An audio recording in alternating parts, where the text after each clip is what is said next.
ছাত্ৰ-ছাত্ৰীসকল তোমালোকক মোৰ চেনেললৈ স্বাগতম জনাইছোঁ। আজি তোমালোকৰ বাবে মই লৈ আহিছোঁ BA 5th চেমৰ আধুনিক গীতি সাহিত্য পেপাৰখনৰ বিস্তীৰ্ণ পাৰৰে গীতিৰ কেইটামান গুৰুত্বপূৰ্ণ প্ৰশ্ন উত্তৰ।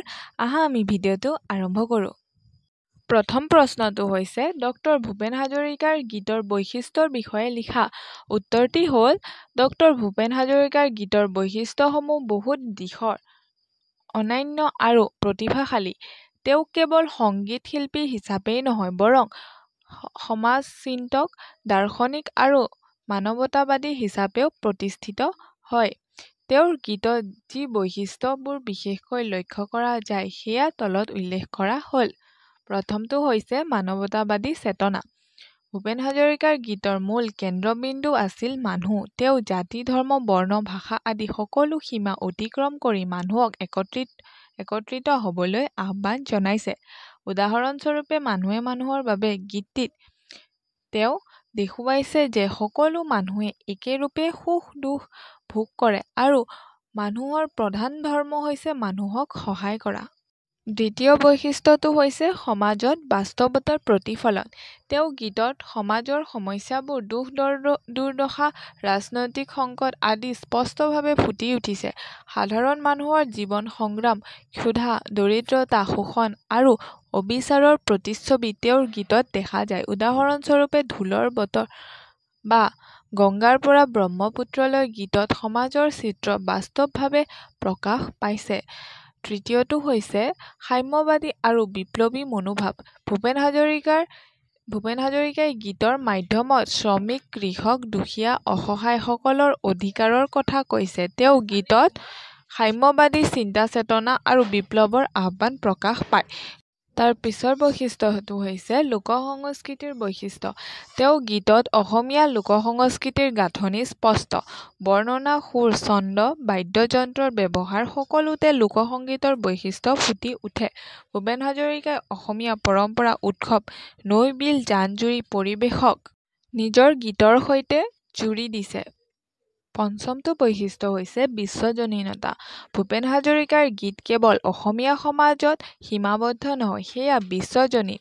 তেওঁৰ গীতত আফ্ৰিকা, আমেৰিকা, এছিয়া, দুখ-দুৰ্দশা, মুক্তিৰ লালসা আদি প্ৰতিফলিত হৈছে। তেওঁ গীতৰ মাধ্যমেৰে বৈশ্বিক মানৱতাবাদৰ কথা কৈছে। ষষ্ঠতে আশা আৰু উদ্দীপনা।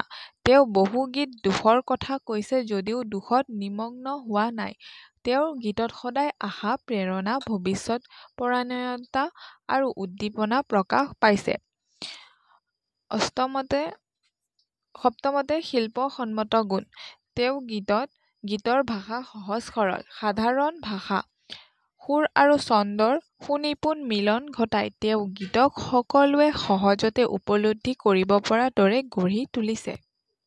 সংক্ষেপত ভূপেন হাজৰিকাৰ গীতৰ মুখ্য বৈশিষ্ট্য হৈছে মানৱতাবাদৰ সমাজ চেতনা, বিপ্লৱী মনোভাৱ, লোকসংস্কৃতিক বৈশিষ্ট্য, বিশ্বজনীনতা আৰু উদ্দীপনা। তেওঁলোকৰ গীত কেৱল সংগীত নহয়, ই এক দৰ্শন, এক সামাজিক দিশ আৰু নৱজাগৰণৰ সঁজুলি। দ্বিতীয় প্ৰশ্নটো হৈছে ডক্টৰ ভূপেন হাজৰিকা দেৱৰ বিস্তীৰ্ণ পাৰৰে অসংখ্য জনৰে গীতটিৰ সাংগীতিক মূল্য বিচাৰ কৰা। উত্তৰটি হ'ল ডক্টৰ ভূপেন হাজৰিকাৰ বিস্তীৰ্ণ পাৰৰে অসংখ্য জনৰে এটা উল্লেখযোগ্য সামাজিক তথা দাৰ্শনিক গীত। এই গীতটোৰ সংগীতৰ মাজত এক বিশেষ মূল্য আছে কাৰণ ইয়াত কেৱল সুৰৰ মাধুৰ্য নহয়, সামাজিক দায়িত্ব আৰু মানৱতাৰ প্ৰতি সজাগকৰণৰ ধ্বনি গীতৰ সুৰ, ছন্দ আৰু প্ৰতিধ্বনিত হৈছে। প্ৰথমটো হৈছে সুৰৰ মাধুৰ্য আৰু গভীৰতা। গীতটোৰ সুৰ গভীৰ আৰু ধীৰ।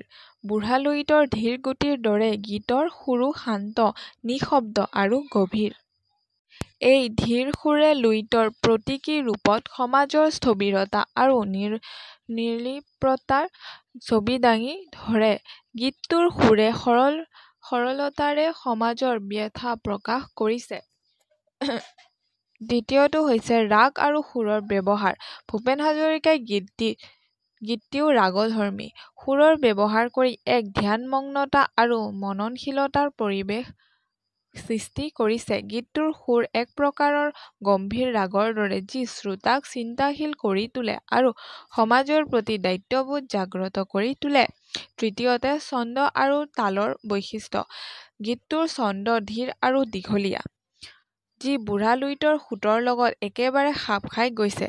তালত নিৰ্মলতা আৰু ধীৰতা আছে। ইয়াৰ ফলত গীতটো প্ৰশ্নোত্তৰ ধৰণৰ সৈতে একে মন্থৰ ভাৱ প্ৰকাশ কৰে, যিয়ে শ্ৰোতাক গভীৰতালৈ টানি নিয়ে।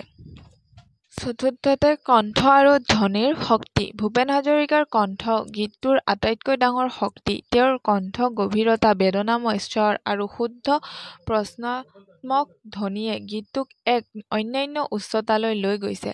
তেওঁৰ কণ্ঠশৈলীৰ বাবে গীতটোৰ প্ৰতিটো শাৰীয়ে যেন সমাজক খঙেৰে সজাগ কৰি তোলে। পঞ্চমতে গীতৰ সুৰ শব্দৰ সংমিশ্ৰণ। গীতটোৰ সুৰ আৰু শব্দৰ মাজত এক সুন্দৰ সংহতি আছে। গীতৰ কথাবোৰ যে গভীৰ সামাজিক সত্য, সেই কথাবোৰৰ ওজন সুৰৰ জৰিয়তে গীতৰ বেদনাময় সাৰ্থকতা অধিক স্পষ্ট হৈ উঠে। ষষ্ঠতে সংগীত আৰু সমাজ চেতনা। ভূপেন হাজৰিকাৰ সংগীতৰ মুখ্য বৈশিষ্ট্য হৈছে সমাজ চেতনাৰ প্ৰতিফলন। এই গীতটো তাৰ উৎকৃষ্ট উদাহৰণ। সুৰৰ মাধুৰ্যৰ সৈতে সামাজিক দায়িত্বৰ ধ্বনি মিলাই তেওঁ গীতটোক কেৱল এক সংগীত নহয়, এক সমাজ সচেতন দলিললৈ ৰূপান্তৰিত কৰিছে। সপ্তমতে নবীন আৰু চিৰন্তন ধ্বনি। এই গীতটোৰ সংগীত কেৱল তৎকালীন সময়ৰ বাবে প্ৰাসংগিক নহয়, ই আজিও একেধৰণে প্ৰাসংগিক। সুৰ আৰু গীতৰ গাম্ভীৰ্য ক্ৰমে চিৰন্তন পৰিণত হৈছে। ড ভূপেন হাজৰিকাৰ বিস্তীৰ্ণ পাৰৰে গীতটিৰ সাংগীতিক মূল্য বহুমুখী। ইয়াত সুৰ, ছন্দ, তাল আৰু কণ্ঠৰ মাধুৰ্যৰ লগতে সমাজ চেতনা একত্ৰিত হৈছে। ভূপেন হাজৰিকাই এই গীতৰ মাজেদি প্ৰমাণ কৰিছে যে সংগীত কেৱল মনোৰঞ্জন নহয়, সংগীত সমাজ চেতনাৰ দাপোন, পৰিৱৰ্তনৰ মাধ্যম আৰু গতি নিৰ্ণায়কো হ'ব পাৰে। ধন্যবাদ।